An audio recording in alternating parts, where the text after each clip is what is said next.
One of the most underrated ships of the prequel trilogy was the C-9979 landing craft. With just a few seconds of screen time in that film, and only a handful of appearances in the Clone Wars, you would be forgiven for overlooking this unusual ship. But overlook it we shall not, as it is the subject of today's video. I am Joey from Radio Free Coruscant, and this is the Trade Federation landing craft.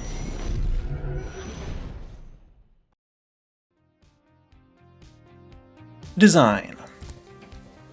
The Heor-Chal Engineering Corporation C-9979 landing craft was a large transport primarily used by the Trade Federation and the Confederacy of Independent Systems. It was fairly short in length, with 4 enormous wings containing both the majority of its cargo space and the powerful repulsor lifts it needed to travel through a planet's atmosphere. These wings were so long and thin that they required special tensor fields to keep them from drooping under their own weight, and were removed while the ship was in storage aboard a Lucrehulk to save space and avoid strain on the wing roots. Between and below the wings was its main hull, a roughly shoe-shaped segment of the ship, with a pair of enormous doors at the front to load or unload cargo. The interior of the C-9979 was almost entirely hollow, filled primarily with highly optimized storage for its dozens of ground vehicles and hundreds of battle droids.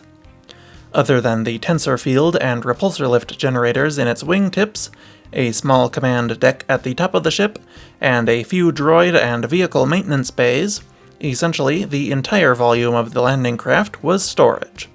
2 battle-ready MTTs and 4 AATs were kept in the deployment area in the foot section, 2 and 4 more in a staging area above the deployment area, and the rest reside in the wing storage. When the C-9979 is ready to deploy its arsenal, perimeter field sensors in the doors sweep the landing area for mines, and upon a satisfactorily clean scan, the doors open and the loading ramp extends.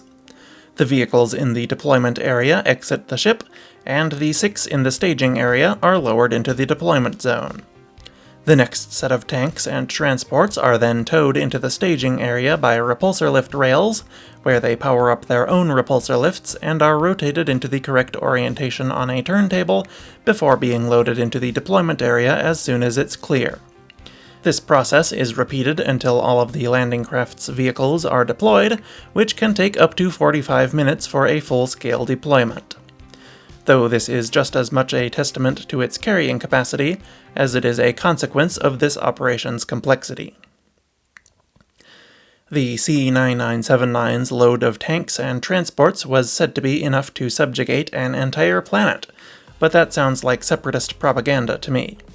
Maybe a whole Lucrehulk full of C-9979s could, but there's no way a single lander could do so, especially when you consider that it was standard procedure for the ship to be deployed in groups of 3 to cut off cities from one another during planetary invasions. The only planets that could be conquered by a single landing craft would be planets with 1 or fewer cities on them. Hardly an impressive feat. In-universe, the C-9979 was designed by the Zycharian starship designers of the Heor-Chal Engineering Corporation, who based it on the look of other commercial cargo barges in the Trade Federation's merchant fleet. In real life, it was designed by legendary concept artist Doug Chiang for The Phantom Menace.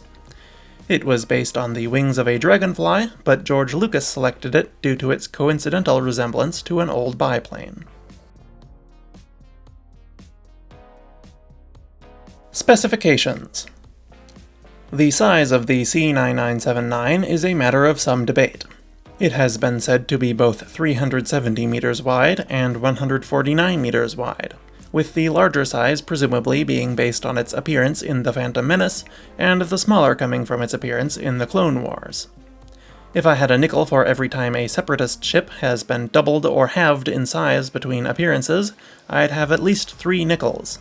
Which isn't a lot, but it's weird that it keeps happening to Separatist ships at so much higher a rate than anyone else's. What's also weird is that in this case there doesn't seem to be any sort of official acknowledgement of this discrepancy like there is for the Providence and Recusant, which is funny because this is the only one of the 3 that would actually make sense to come in multiple sizes. The smaller model should still probably have a different name than the larger one, but at least it's more believable for a transport to come in two very different sizes than an entire capital ship. Anyway, the original larger depiction of the ship placed it at around 370 meters wide by 172 meters long and 55.3 tall. The smaller version seen in the Clone Wars was just 149 meters wide by 69.3 meters long and 24.5 tall. I'll let you decide which is correct, or if both can coexist. It had a top atmospheric speed of 587 kilometers per hour and could be equipped with a seemingly optional Class II hyperdrive. The ship was armed with 2 twin laser cannon turrets and 2 twin heavy laser cannons. It had a total cargo capacity of 5,500 tons, though it's not clear if that includes the vehicles it carries or is in addition to them. The vehicles in question were typically 114 armored assault tanks, 11 multi-troop transports, 28 platoon attack craft, and 1 mobile command center or Sheathipede class shuttle. They could also carry NR-N99 Persuader class droid enforcers instead of the AATs, and be outfitted to carry 8 Hydroid Medusa cyborgs under their wings, or be converted into a starfighter carrier and carry 144 fighter craft.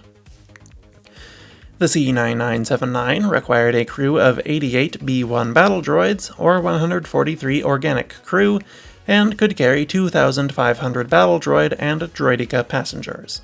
All of that came in at a price of 12 million credits in canon, but somehow only 200,000 new or 75,000 used in Legends. An incredible value given its enormous size. History.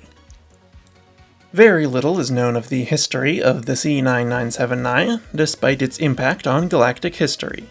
In both Legends and canon, the first known use of the ship was at the Battle of Naboo in 32 BBY.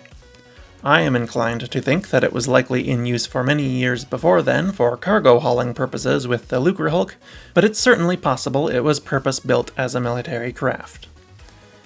After the Battle of Naboo, the C-9979 was used by the Trade Federation for defending various facilities such as their laboratory on Nod Kartha.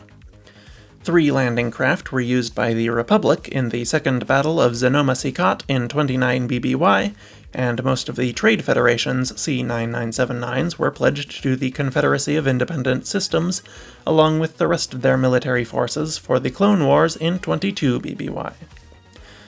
They were the primary troop transports of the Confederacy, and were present for many of their most significant campaigns, such as Renvar, Thule, Teth, Toydaria, Rugosa, Meriden, Mon Calamari, Ryloth, Dathomir, Coruscant, and Kashyyyk. Unfortunately, the ship's history following the Clone Wars is completely unknown in either continuity. One can assume that many of the ships were scrapped like much of the rest of the Separatist fleet, but some may have been sold off on the second-hand market instead. They would make an excellent heavy freighter, military transport, or with significant interior remodeling, perhaps even a passenger liner.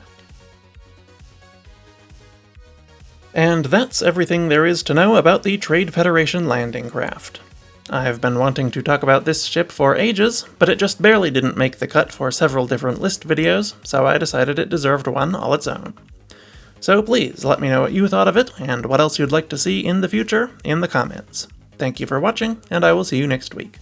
RFC, out.